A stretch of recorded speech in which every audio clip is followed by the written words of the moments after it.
Salut à toi et bienvenue sur ce nouveau podcast. J'espère que tu vas bien, que tu passes une bonne journée. Moi je suis ravi de te retrouver sur cette nouvelle chaîne. Je suis ravi de lancer ma première vidéo.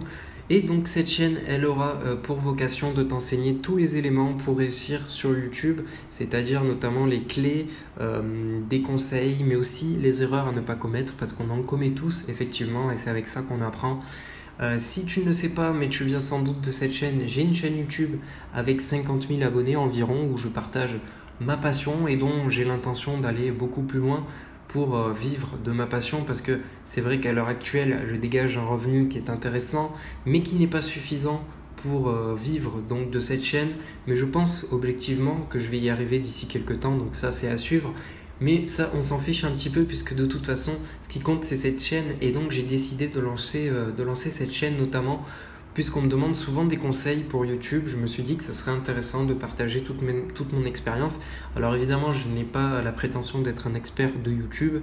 Mais voilà, sur cette chaîne, je posterai très régulièrement du contenu, que ce soit des podcasts, des vidéos avec caméra, des tutos, tout cela gratuitement. Et puis parfois je vous proposerai aussi, pour aller plus loin et seulement si vous le souhaitez, des formations payantes que j'aurai évidemment travaillé énormément pendant plusieurs semaines avec divers contenus tels que des PDF, des cours en vidéo et plein d'autres choses où je vous enseignerai toutes les clés là, mais de manière plus approfondie, plus effective pour réussir sur YouTube.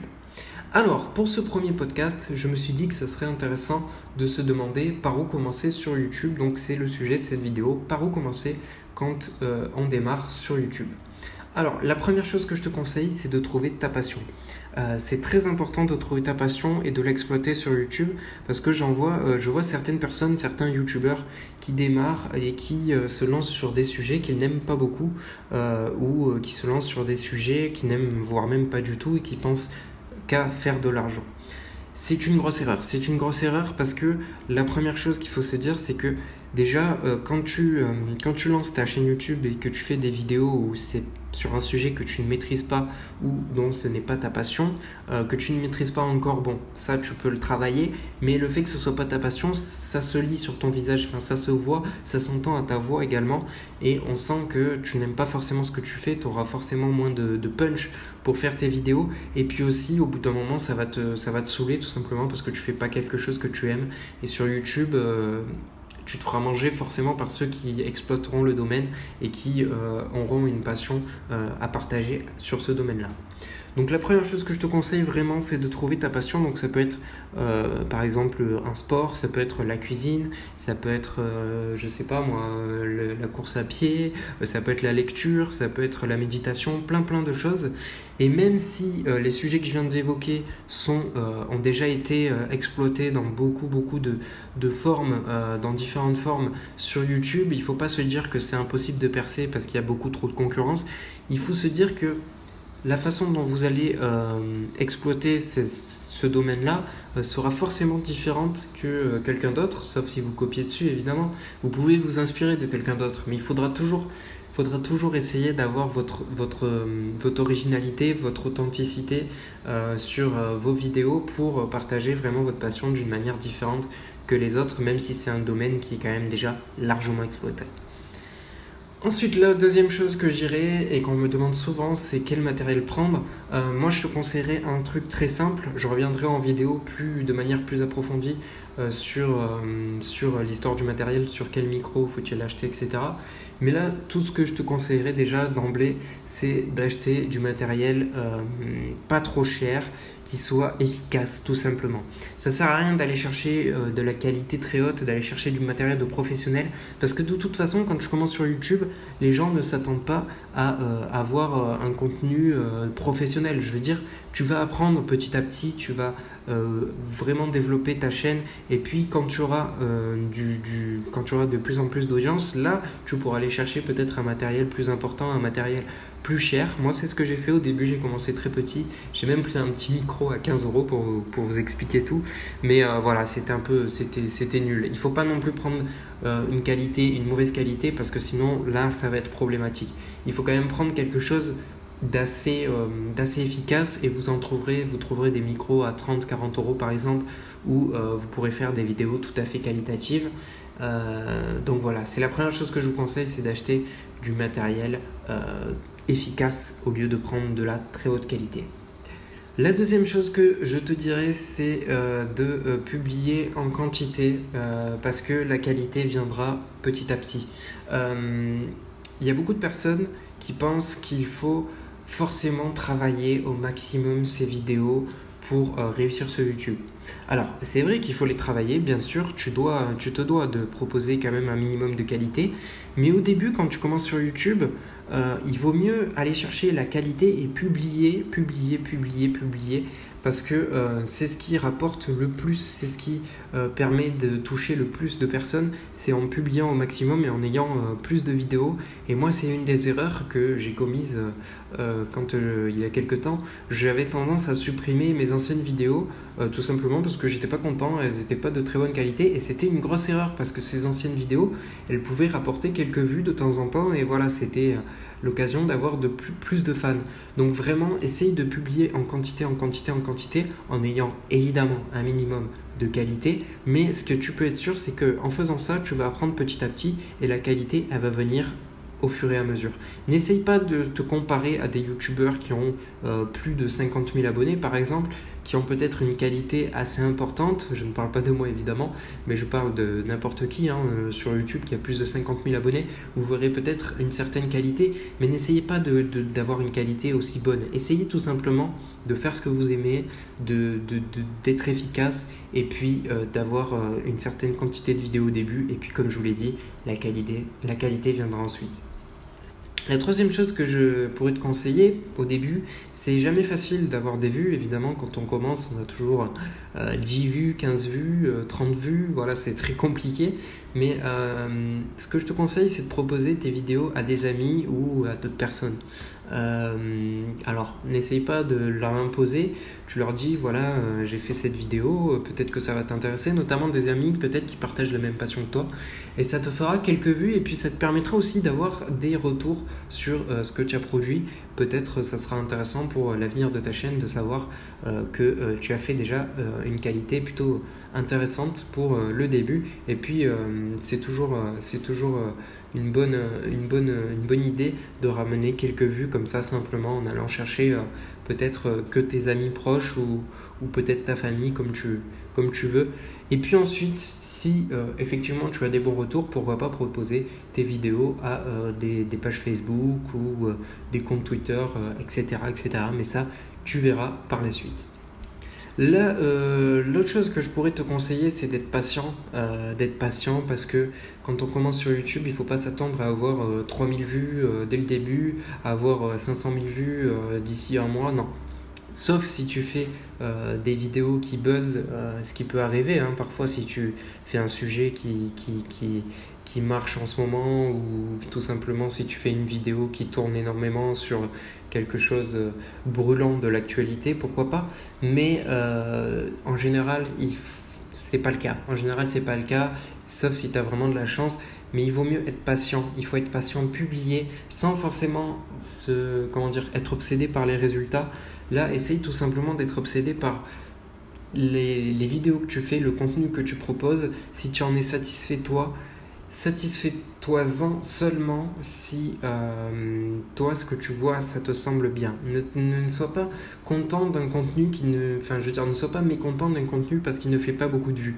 Sois content d'un contenu parce que tu as apporté tout ce que tu savais, parce que tu as partagé toute la qualité que tu pouvais partager, tout le contenu que tu pouvais partager. Donc n'hésite pas à réfléchir sur tout simplement les retours que tu pourrais avoir sur cette vidéo et non pas aux résultats effectivement que tu as en ce moment. Parce que les résultats, ils viendront par la suite. Ne t'inquiète pas là-dessus. Ensuite, une autre chose que j'ai déjà évoqué un petit peu dans cette vidéo, c'est tout simplement de s'inspirer d'autres grands youtubeurs. Alors, je te dis pas comme je t'ai dit, de copier leur contenu, je te dis pas de faire exactement les mêmes vidéos, mais je te dis tout simplement de t'inspirer de ce qui marche, de t'inspirer de formats qui peuvent être intéressants pour toi, et puis après de les adapter à ta sauce, de les adapter dans le sens que tu veux. Ça peut être intéressant d'aller voir ce que font la concurrence. C'est comme ça qu'on fait au niveau marketing, au niveau du commerce.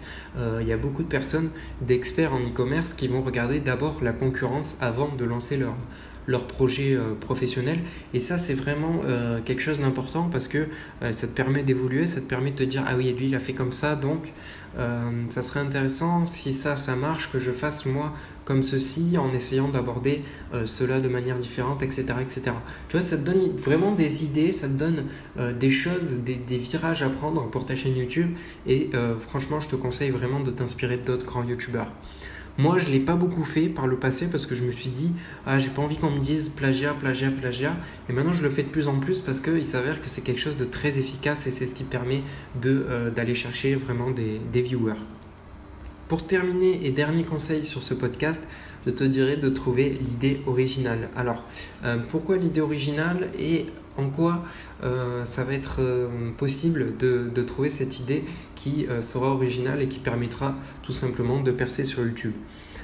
Déjà, il est très important d'avoir une certaine originalité, je l'ai déjà dit dans cette vidéo, parce que c'est ça qui va vous permettre d'aller chercher des viewers, d'aller chercher une audience, c'est d'avoir une originalité. Et si vous faites quelque chose qui n'est pas original, vous allez forcément être en concurrence avec trop de personnes et les gens ne vont pas aller forcément voir votre vidéo qui a fait peu de vues, alors que si vous êtes quelqu'un qui est original, que vous apportez un contenu nouveau, là l'audience pourra arriver parce que la personne qui va chercher ça sur YouTube, eh bien, elle va le voir qu'il n'y aura que votre vidéo qui abordera le sujet sous un angle peut-être particulier. Et c'est vrai que c'est contraire à ce que je vous ai dit tout à l'heure, qui était qu'il y a certaines passions que vous voulez peut-être exercer, comme par exemple, je sais pas moi, la cuisine ou le foot, un sport par exemple le foot, très simplement. Le foot, c'est présent partout sur YouTube. Évidemment, c'est difficile d'avoir une originalité sur le foot parce que vous avez beaucoup de concurrence, mais l'originalité, elle n'est pas forcément sur le domaine, sur votre passion, mais sur la façon en fait d'aborder cette passion, sur la façon dont vous allez la présenter. L'originalité, par exemple, ça peut être, je sais pas moi, si vous parlez de foot, ça peut être de faire une présentation d'anecdotes historiques. Moi, je le fais sur ma chaîne, je vais lancer ça. C'est tout simplement de raconter des choses qui se sont passées au niveau du football dans les années 30, dans les années 80, les années 90. Et il y a toujours quelque chose, il y a toujours des voies possibles qui sont originales et qui vous permettent de raconter de façon différente et puis aussi de présenter de façon différente votre chaîne YouTube. Alors évidemment, le contraire, l'exemple contraire, ça va être par exemple de présenter un édito où vous faites par exemple juste des revues de l'actualité sur YouTube. Ça existe déjà beaucoup, donc c'est compliqué de percer là-dessus. Mais voilà, il y a beaucoup de choses. Après, encore une fois, vous pouvez présenter l'actualité, mais vous pouvez la présenter différemment. Si vous la présentez différemment, ça peut être là aussi quelque chose d'original et ça peut attirer une audience. Voilà, donc ça c'était le dernier point que je voulais aborder, donc trouve l'idée originale. Donc en résumé, ce que je dirais, c'est qu'il ne faut pas que tu achètes, il faut déjà que tu trouves ta passion, que tu exerces dans ta passion sur la chaîne YouTube. Ensuite, il faut que tu achètes, il faut pas que tu achètes du matériel, il faut pas que tu ailles chercher du matériel de très haute qualité qui est extrêmement cher. Évidemment, si tu as de l'argent à jeter par la fenêtre, oui, tu peux aller chercher un micro à 300 €. Si tu t'en fiches complètement de lâcher 300 €, c'est ton problème. Mais ce que je veux dire, c'est que si tu as un budget restreint, prends plutôt un matériel qui est efficace, qui a une qualité quand même minimale et qui te permet de faire des vidéos simples et propres. Ensuite, ce que je te conseille également, donc, c'est de publier en quantité et la qualité viendra par la suite. Ça, c'est très important. N'essayez pas de chercher toujours à faire de la qualité. Essayez surtout de publier régulièrement et de faire une sorte de rendez-vous pour vos auditeurs. Ensuite, je vous avais dit, propose tes vidéos à tes amis ou à d'autres personnes parce que ça permettra de faire peut-être les premières vues. Également, sois patient parce que c'est toujours difficile de commencer sur YouTube. Évidemment, quand on commence, on a toujours très peu de vues. Mais voilà, ça finit par arriver au bout d'un moment. Donc voilà, sois patient, continue et publie. Ça arrivera au bout d'un moment. Inspire-toi d'autres grands youtubeurs, ça aussi très important pour tout simplement faire du contenu de qualité et puis proposer quelque chose d'assez d'assez d'assez sympa à vos abonnés pour tout simplement proposer quelque chose qui marche déjà, même si vous l'abordez dans un angle assez différent. Et puis enfin, donc, trouver l'idée originale. Donc finalement, tout ce que je vous ai dit, ça se rejoint un petit peu, même s'il y a des choses qui peut-être s'opposent. Vous avez vu dans ma façon d'expliquer que, vous avez compris dans ma façon d'expliquer que vous avez différentes façons d'aborder chaque sujet, et c'est là que vous trouvez votre originalité. Voilà, c'est la fin de ce podcast. Merci de m'avoir suivi. J'espère que tout ce que j'ai évoqué dans cette vidéo te permettra de lancer ta chaîne YouTube de manière efficace. N'hésite pas à t'abonner, à liker si ça t'a plu. Je publierai très régulièrement des vidéos, des podcasts sur cette chaîne YouTube, donc n'hésite pas à rester connecté. Merci à toi, très bonne journée, ciao.